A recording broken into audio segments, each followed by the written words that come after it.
Hello everyone, welcome back to day 2 of our preparation. I hope आप लोगों ने कल का टास्क जो मैंने दिया था, जो कि थे 7 अनसीन पैसेज सॉल्व करने का 6 फेब को, वो कंप्लीट कर लिया होगा।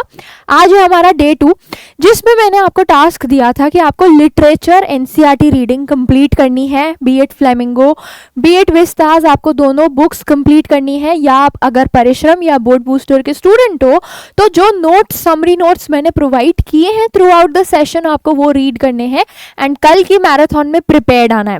अब आज हम लोग टॉपर की कॉपी एनालिसिस भी करने वाले हैं, सो दैट आपको एक आइडिया मिले कि कैसे आंसर राइटिंग आपको करनी है। तो यहाँ पे क्रेडेंशियल्स पूरे क्या थे, हिडन है, तो वो हम लोग क्या है कॉन्फिडेंशियल ही रखेंगे। शुरू करते हैं सीधा हम लोग पेपर से कि कैसे इस बच्चे ने क्या है सॉल्व किया है। ठीक है, सबसे पहले तो यहाँ पे क्वेश्चन नंबर इसने बहुत ही क्लियरली लिखा है। अगर आप इधर भी लिखोगे then that is also fine, आप इधर भी लिख सकते हो एंड उसको सॉल्व करोगे। जितना मेरे को दिख रहा है ये एडवर्टाइजमेंट का क्वेश्चन किया है इसने पहले, जिसमें फर्स्ट स्टेप क्या होता है कि हमें बॉक्स बनाना है।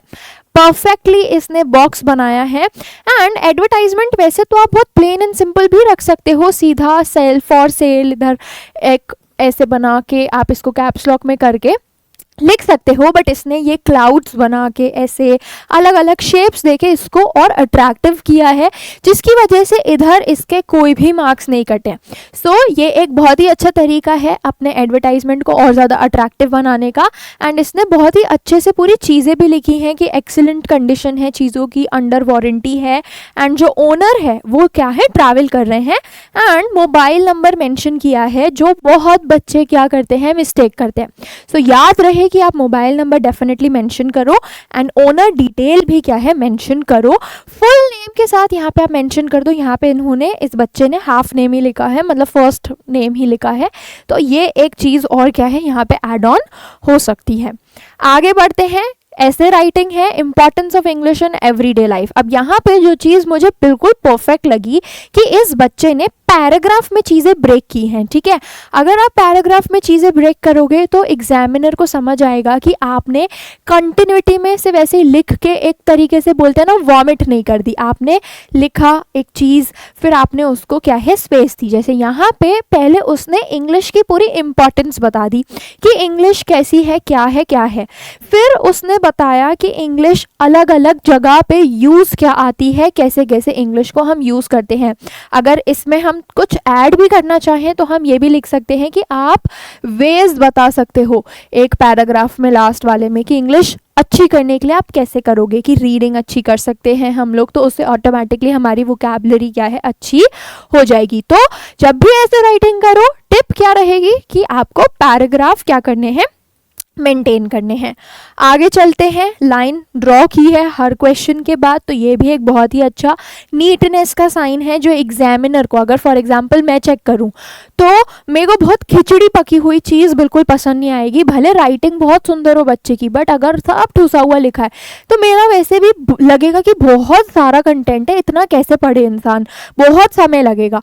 कोई भी एग्जामिनर बिल्कुल तुम्हारी एक ही कॉपी लेके नहीं बैठे, उनके पास बहुत कॉपी होती है, तो तुम जितना स्पेस दे के लिखोगे ना, मतलब ऐसे भी नहीं कि लाइनें छोड़ते जा रहे हो, बट हाँ यहाँ पे स्पेस दे दी। अब ये क्लीन वर्क लगा कि अब अगले पेज से क्वेश्चन क्या है स्टार्ट है। तो देखो, फिर क्वेश्चन नंबर 8 आंसर लिखा, लाइन छोड़ दी, मतलब पेजेस की कंजूसी नहीं करी इस बच्चे ने कहीं भी, और करनी भी नहीं है।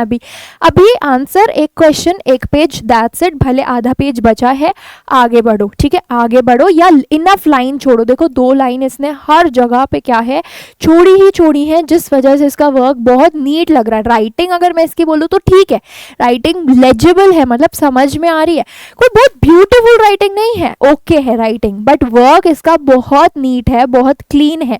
क्वेश्चन नंबर इसने सारे ब्लैक से लिखे हैं, तो अगर आप करना चाहो ये चीज़ तो डेफिनेटली, नहीं तो ये एक्स्ट्रा में है। ठीक है, नहीं भी करोगे तो भी क्या है चल जाएगा, बट हाँ to mention again question number आपको बहुत क्लियरली क्या है लिखना है, वरना कोई मार्क्स कुछ नहीं मिलने वाला।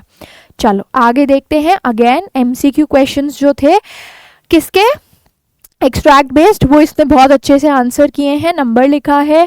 फिर उसके बाद इसने बहुत क्लीनली आंसर लिखा है, नंबर लिखा है, बहुत क्लीनली आंसर लिखा है एंड सारे इसने बहुत ही नीटली लिखे हैं। हाँ, एक चीज़ मैं ये देख सकती हूँ कि जो वो होता है ना ऑप्शन नंबर, इसने वो नहीं लिखा, इसने सीधा आंसर लिखा है। जैसे एक्सट्रैक्ट बेस्ड क्वेश्चन है, ये मुझे याद है 2025 का, तो A B C D for example ये है A, तो ये भी मेंशन करो जो इसने यहाँ पे नहीं किया है। तो ये चीज़ अब आप ध्यान रखोगे, ठीक है। तो हर कॉपी में कुछ ना कुछ बेटर हो सकता है, बट हाँ ये एक आइडियल कॉपी है जो आप देख रहे हो। Coming to our question and answer, so question लिखा इसने, ठीक है, अगेन इसने इनफ स्पेस छोड़ी है एंड फिर नीचे बिल्कुल खिचड़ी नहीं पका के अगला क्वेश्चन की तरफ ये ऑटोमेटिकली क्या है बढ़ गया था। फिर यहाँ पे इसने अगेन आंसर लिखा, लाइन ड्रॉ करी है, नीटनेस मेंटेन की है, सीरियल नंबर इसने परफेक्टली लिखा है, which is very very very very important, उस चीज़ का हमें ध्यान देना है। सो ये पूरा लिटरेचर पोर्शन है, यहाँ पे कुछ आज सच डिस्कस करने का नहीं है। अब हम आते हैं हमारे दूसरे क्वेश्चन पे। तो अगेन इसने ये वाले ग्रामर के जो क्वेश्चंस हैं वो बहुत नीटली किए हैं। इसने आंसर लिखा, फिर 2 लाइन छोड़ी है ताकि एग्जामिनर को स्पेस मिले कोई रिमार्क देने के लिए, वो भी चीज़ क्या है मैटर करती है। As soon as a thief sees a policeman he runs away, यहाँ पे भी कॉमा की प्लेसमेंट परफेक्ट है, फुल स्टॉप पंक्चुएशन हर सेंटेंस में किया हुआ है। तो ये चीज़ ग्रामर में आपको बहुत क्या है मार्क्स आपके डिफाइन करेगी, ठीक है। चलो आगे देखते हैं क्वेश्चन नंबर 2 का आंसर। तो ये क्या होते हैं, हमारे अनसीन पैसेज होंगे मोस्ट प्रोबेबली। तो इसने अगेन 1 लिखा है, बट हाँ what I can see is कि इसने serial number A B for example यहाँ पे भी A है, D है, E है, ये मेंशन नहीं किया है। तो ये चीज़ अब हमें क्या है ध्यान में रखनी है, ठीक है। कंटिन्यूड है। अब यहाँ पे अगेन क्वेश्चन आंसर्स हैं, तो वैसे ही लिखा है एंड लाइन इसने ड्रॉ की है, which is again a very neat work. अब ना यहाँ पे जो ये चीज़ है इसने क्या किया है, ये इतना स्पेस छोड़ के स्टार्ट किया है। तो आप सीधा सीधा लाइन छोड़ के ब्रैकेट पूरा जो हमारा बॉर्डर है वहाँ से लिखो। दूसरी चीज़ इसने बॉर्डर से ना गैपिंग हर आंसर में अच्छी खासी रखी है, तो उस चीज़ को हम थोड़ा सा क्या है अवॉइड कर सकते हैं कि हम लोग बिल्कुल बॉर्डर से ही क्या है स्टार्ट करें। नोट्स की बात करो तो नोट्स इसके बहुत ही ब्यूटीफुल हैं, क्योंकि इसने 1, 1.1, 1.2 बिल्कुल पूरा अच्छे से लिखा है। अगर अभी भी आप उलझते हो इस चीज़ में कोई दिक्कत नहीं है, आप सीधा 1, 2, 3 करके भी लिख सकते हो, दैट इज़ ऑल्सो फाइन, आपको उतने ही मार्क्स मिलेंगे। एंड इसके नोट्स काफ़ी ज़्यादा है, मतलब इसने वो जो पैसेज दिया होगा उसको काफ़ी डीपली स्टडी किया है एंड इसने टाइटल भी अच्छे से लिखा है।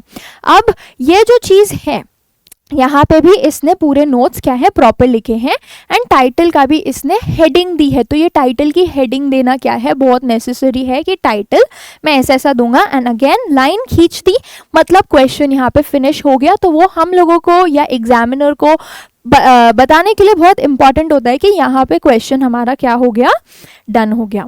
लास्ट बचता है हमारा लेटर। मैं यही चीज़ की बात कर रही थी कि इस बच्चे ने बहुत होशियारी से आंसर्स इधर लिखे, ठीक है वो फिर भी चल जाएगा, बट इसने ये जो क्वेश्चंस लेटर वाले हैं वो इसने बिल्कुल लेफ्ट हैंड साइड से ही स्टार्ट किए, which is very very important. इसने सब्जेक्ट लिखा है, बहुत बच्चे सिर्फ SUB लिख के आ जाते हैं, हमें पूरा लिखना है, SUBJECT पूरा लिखना है सब्जेक्ट।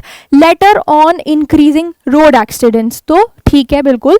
अब यहाँ पे भी ये यहाँ से भी स्टार्ट कर सकता था, that is also fine, but एक चीज़ यहाँ पे कि इधर पैराग्राफ नहीं है तो this is also fine, but अगर आपको कहीं भी मार्क्स नहीं छोड़ने तो ये पैराग्राफ फोकस भी आप थोड़ा सा कर सकते हो। एंड लास्टली इसने अपना लिखा है योर्स फेथफुली ABC, मतलब इसने अपना नेम डिस्क्लोज नहीं किया है। तो ये थी कुछ चीज़ें जो आप ध्यान में रख सकते हो। ये एक बहुत ही अच्छी आंसर स्क्रिप्ट थी। अब अगर आप चाहते हो कि नेक्स्ट ईयर यहाँ पे मैं आपके आंसर स्क्रिप्ट लेके ऐसे ही एनालिसिस करूँ तो अभी से ही मेहनत करो ताकि कोई भी तुम्हें दिक्कत नहीं हो। मिलते हैं मैराथन में, तब तक के लिए बाय बाय।